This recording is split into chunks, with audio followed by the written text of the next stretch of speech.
ರಾಜ್ಯದಲ್ಲಿ ದೊಡ್ಡ ಮಟ್ಟದ ಸಂಚಲನಕ್ಕೆ ಕಾರಣ ಆಗಿರುವಂತಹ ಭ್ರೂಣದ ಲಿಂಗ ಪತ್ತೆ ಹಾಗೂ ಹತ್ಯೆ ಪ್ರಕರಣಕ್ಕೆ ಸಂಬಂಧಪಟ್ಟಂತೆ ಮೈಸೂರಿನಲ್ಲಿ ಆಪರೇಷನ್ ಕ್ಲಿನಿಕ್ ಮುಂದುವರಿತಾ ಇದೆ.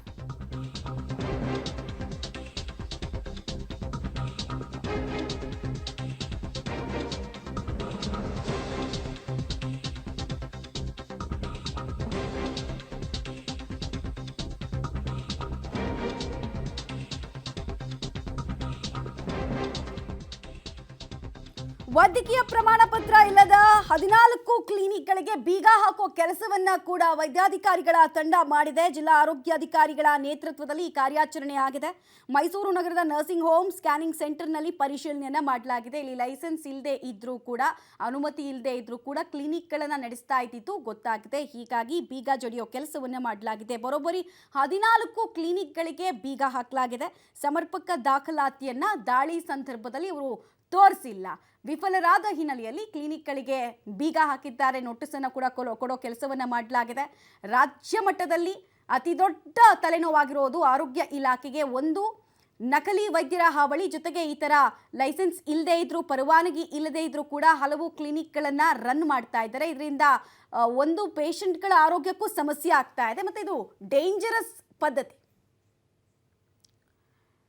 ಡೀಟೇಲ್ಸ್ ಕೊಡ್ತಾರೆ ಕೆಪಿ ನಾಗರಾಜ್, ನೇರ ಸಂಪರ್ಕದಲ್ಲಿ ಜಾಯ್ನ್ ಆಗ್ತಾ ಇದ್ದಾರೆ. ಕೆಪಿ ನಾಗರಾಜ್, ಮೈಸೂರಿನ ಯಾವ ಭಾಗದಲ್ಲಿ ಅತಿ ಹೆಚ್ಚು ರೇಡ್ ಆಗಿದೆ, ಮತ್ತೆ ಈ ಸ್ಪೆಷಲ್ ಡ್ರೈವ್ ಎಲ್ಲಿ ತನಕ ಕಂಟಿನ್ಯೂ ಆಗುತ್ತೆ, ಮತ್ತೆ ಈ 14 ಕ್ಲಿನಿಕ್ಗಳಿಗೆ ಸಂಬಂಧಪಟ್ಟಂತೆ ಏನು ಇನ್ಫಾರ್ಮೇಶನ್ ಪ್ರಾಥಮಿಕವಾಗಿ ಲಭ್ಯ ಆಗಿದೆ?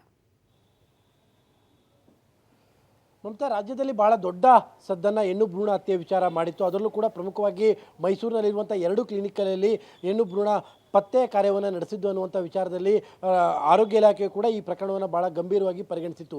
ಈ ನೆಲೆಯಲ್ಲಿ ಮೈಸೂರಿನ ಜಿಲ್ಲಾ ಆರೋಗ್ಯ ಅಧಿಕಾರಿಗಳು ಈಗ ಸ್ಪೆಷಲ್ ಡ್ರೈವನ್ನು ಕೂಡ ಆರಂಭವನ್ನು ಮಾಡಿದ್ದಾರೆ. ಪ್ರಮುಖವಾಗಿ NR ಕ್ಷೇತ್ರದ ವ್ಯಾಪ್ತಿಯಲ್ಲಿನೇ ಭಾಳಷ್ಟು ಈ ರೀತಿಯಾದಂತಹ ಅನಧಿಕೃತವಾದಂತಹ ಕ್ಲಿನಿಕ್ಗಳು ಇರುವಂತಹದ್ದು ಈಗ ಮೇಲ್ನೋಟಕ್ಕೆ ಸ್ಪಷ್ಟವಾಗ್ತದೆ. ಕಳೆದ 3 ದಿನಗಳಿಂದ ಮಾಡಿರುವಂತಹ ಈ ರೈಡ್ನಲ್ಲಿ ಸದ್ಯಕ್ಕೆ 15 ಕ್ಲಿನಿಕ್ಗಳಿಗೆ ಬೀಗವನ್ನು ಹಾಕಲಾಗಿದೆ. 15 ಕ್ಲಿನಿಕ್ಗಳಿಗೆ ಯಾವುದೇ ರೀತಿಯಂತಹ ಪರ್ಮಿಷನ್ ಕೂಡ ಇರಲಿಲ್ಲ.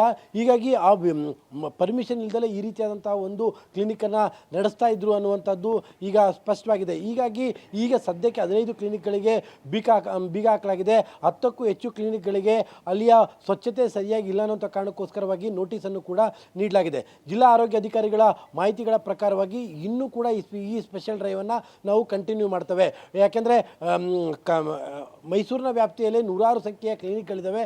ಆದರೆ ಭಾಳಷ್ಟು ಕ್ಲಿನಿಕ್ಗಳು ಈ ರೀತಿಯಾಗಿ ಪರ್ಮಿಷನ್ ತೆಗೆದುಕೊಂಡಿರುವಂಥವು ಕೆಲವು ಇದ್ದಾವೆ, ಪರ್ಮಿಷನ್ ತೆಗೆದುಕೊಳ್ಳದೆ ಅನಧಿಕೃತವಾಗಿ ನಡೀತಾ ಇರುವಂಥವು ಕೆಲವಿದ್ದಾವೆ.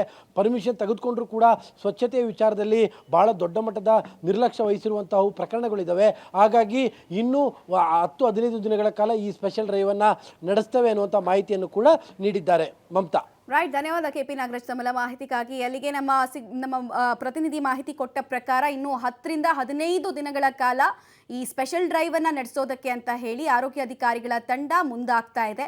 ಎಲ್ಲೆಲ್ಲಿ ರೂಲ್ಸ್ ಅನ್ನ ಫಾಲೋ ಮಾಡ್ತಾ ಇಲ್ಲ ಅಂತ ಕ್ಲಿನಿಕ್ಗಳಿಗೂ ಕೂಡ ನೋಟಿಸ್ ಕೊಡೋದು, ಕೆಲವು ಕಡೆ ಅತಿರೇಕದ ವರ್ತನೆಗಳೇನಾದರೂ ಕಂಡು ಬಂದಿದ್ರೆ ಅಥವಾ ಗೋಲ್ಮಾಲ್ ನಡೆತಿರೋದು ಸಾಬೀತಾದರೆ ಮೇಲ್ನೋಟಕ್ಕೆ ಅಂತ ಕ್ಲಿನಿಕ್ಗಳನ್ನು ಶಾಶ್ವತವಾಗಿ ಮುಚ್ಚುವಂತಹ ಪ್ರಕ್ರಿಯೆಗೂ ಕೂಡ ಚಾಲನೆಯನ್ನು ಕೊಟ್ಟಿದ್ದಾರೆ. ಈ ಸ್ಪೆಷಲ್ ಡ್ರೈವ್ ಮೂಲಕ ಫೇಕ್ ಡಾಕ್ಟರ್ಸ್, ಫೇಕ್ ಕ್ಲಿನಿಕ್ಗಳನ್ನು ಮುಚ್ಚೋದಕ್ಕೆ ಮುಂದಾಗಿದ್ದಾರೆ.